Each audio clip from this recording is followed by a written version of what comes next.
సంఖ్యాకాండము 23వ అధ్యాయము.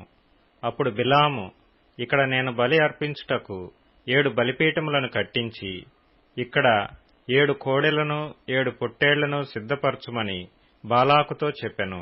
బిలాము చెప్పినట్లు బాలాకు చేయగా, బాలాకును బిలామును ప్రతి బలిపీఠం మీద 1 కోడెను 1 పొట్టేలును దహన బలిగా అర్పించిరి.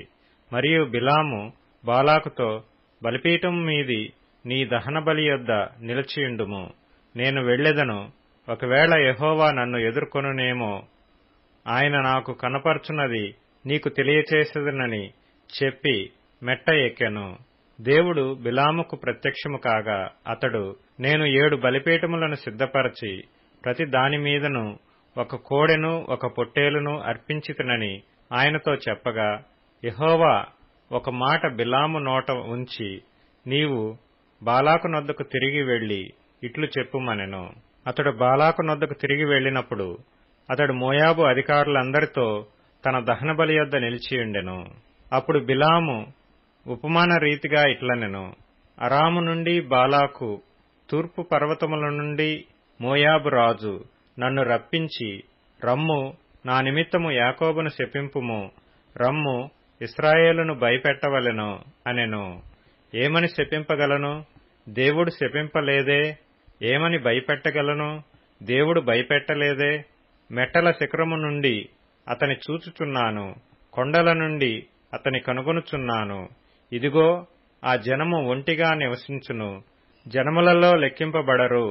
యాకోబు రేణువులను ఎవరు లెక్కించెదరు? ఇశ్రాయేలు 4వ పాలును ఎవరు లెక్క పెట్టగలరు?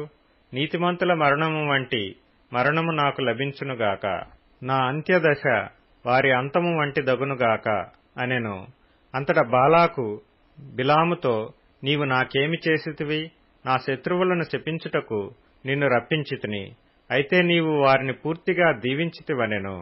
అందుకతడు, యెహోవా నా నోట ఉంచిన దాని నేను శ్రద్ధగా పలకవద్దా అని ఉత్తరమిచ్చెను. అప్పుడు బాలాకు, దయచేసి నాతో కూడా మరి ఒక చోటికి రమ్ము, అక్కడ నుండి వారిని చూడవచ్చును.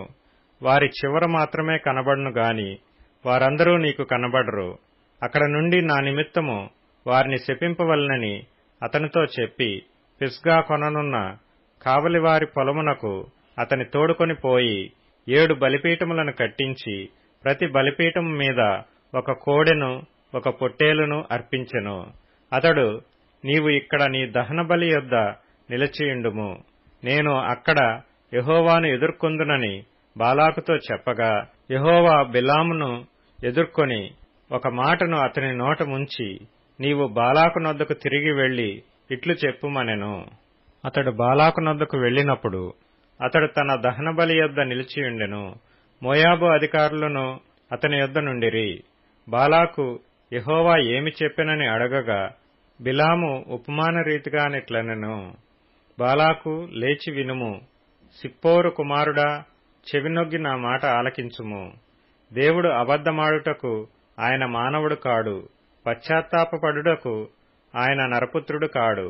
ఆయన చెప్పి చేయకుండునా? ఆయన మాట ఇచ్చి స్థాపింపకుండునా?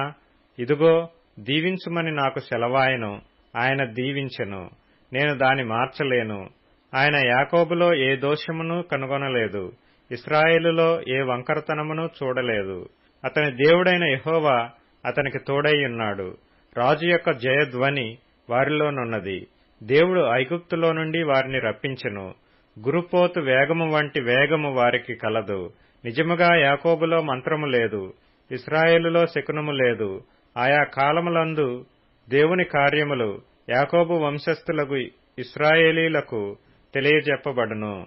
ఇదిగో, ఆ జనము ఆడు సింహం వలె లేచును, అది సింహం వలె నిక్కి నిలుచును. అది వేటను తిని చంపబడిన వాటి రక్తము త్రాగు వరకు పండుకొనదు. అంతటా బాలాకు, నీవు ఏమాత్రమును వారిని శపింపనూ వద్దు, దీవింపనూ వద్దు అని బిలాముతో చెప్పగా, బిలాము, యెహోవా చెప్పినదంతయు నేను చేయవలెనని నేను నీతో చెప్పలేదా అని బాలాకుకు ఉత్తరమియ్యగా, బాలాకు, నీవు దయచేసి రమ్ము, నేను వేరొక చోటికి నిన్ను తోడుకొని పోయేదను. అక్కడ నుండి నా నిమిత్తము నీవు శపించుట దేవుని దృష్టికి అనుకూలమగునేమో అని బిలాముతో చెప్పెను. బాలాకు ఎడారికి ఎదురుగానున్న పెయేరు శిఖరమునకు బిలామును తోడుకొనిపోయిన తరువాత బిలాము ఇక్కడ నాకు 7 బలిపీఠములను కట్టించి ఇక్కడ 7 కోడెలను 7 పొట్టేళ్లను సిద్ధపరచుమని బాలాకుతో చెప్పెను. బిలాము చెప్పినట్లు బాలాకు చేసి ప్రతి బలిపీఠం మీద 1 కోడెను 1 పొట్టేలును అర్పించెను.